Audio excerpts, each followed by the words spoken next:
Welcome to MMC news.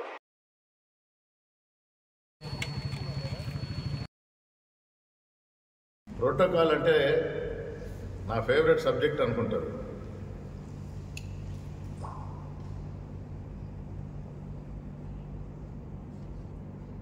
Party మారిన అప్పటి MLA ఆయనకన్నా పెద్ద ర్యాంక్ గవర్నమెంట్లో క్యాబినెట్ ర్యాంక్తో ఉంటే ఏ శిలాఫలకం మీద పేరేసేవాడు కాదు.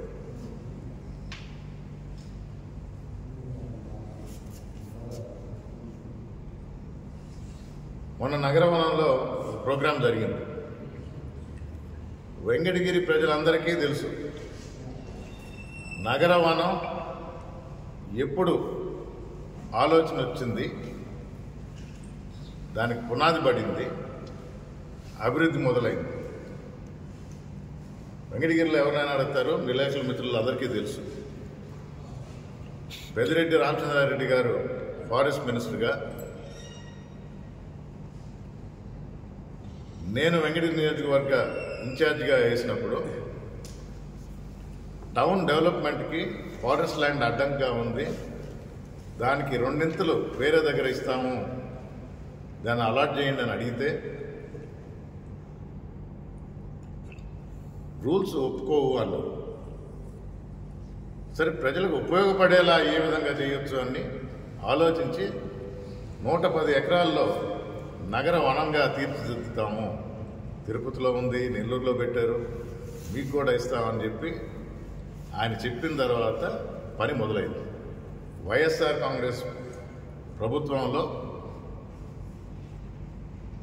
నేను ఇక్కడ ఇన్ఛార్జిగా ఉన్న తరుణంలో పెద్దిరెడ్డి రామచంద్రారెడ్డి గారు ఫారెస్ట్ మినిస్టర్గా ఉన్నప్పుడు జరిగిన ప్రక్రియ, దాని డెవలప్మెంట్ కూడా మొదలైంది. ప్రజల గుండెల్లో ఉండాలని కోరుకున్న నేదురుమల్లి కుటుంబం నుంచి వచ్చిన వ్యక్తిని నేను. ప్రజల గుండెల్లోనే ఉంటాం. రాళ్ల మీద పేర్లు ఉన్నా లేకపోయినా, ఇది ఆ రోజే చెప్పిన, అప్పటి ఎమ్మెల్యే గారి పేర్లు రాయనప్పుడు.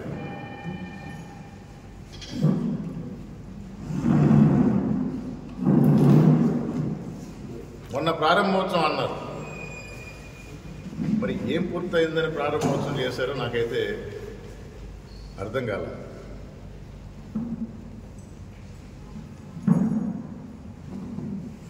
అధికారులను అడుగుతుందా, ఫారెస్ట్ డిపార్ట్మెంట్ సంబంధించిన అధికారులు ఈ ప్రోగ్రాం పెట్టారు,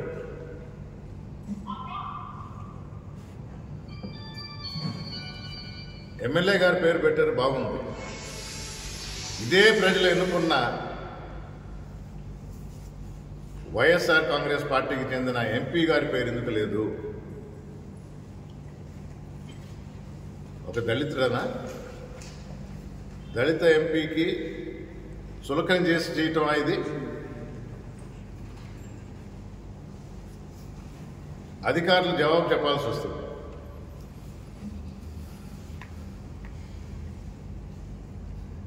ప్రివిలేజ్ కమిటీకి అవసరమైతే ఎంపీ గారు లెటర్ రాస్తారు,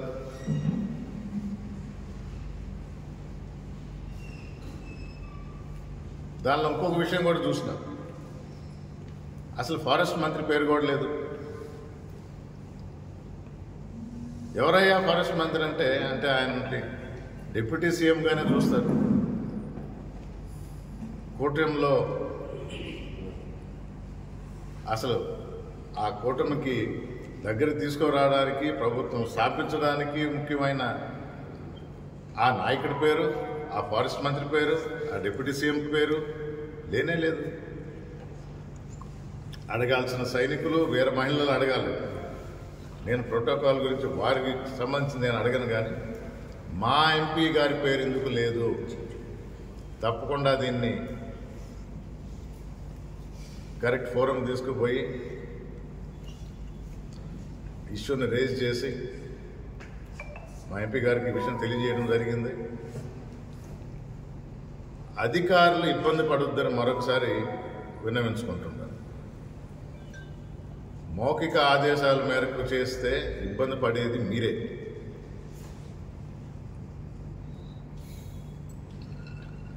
మున్ముందు ఇలాంటి తప్పులు చేయొద్దు, చేసిన తప్పుల్ని సరిదిద్దుకోండి మీకు మరొకసారి తెలియజేస్తూ, వెంకటగిరి నియోజకవర్గంలో అభివృద్ధి చేయడానికి వైఎస్ఆర్ కాంగ్రెస్ పార్టీ సహకారం ఎప్పుడూ ఉంటుంది.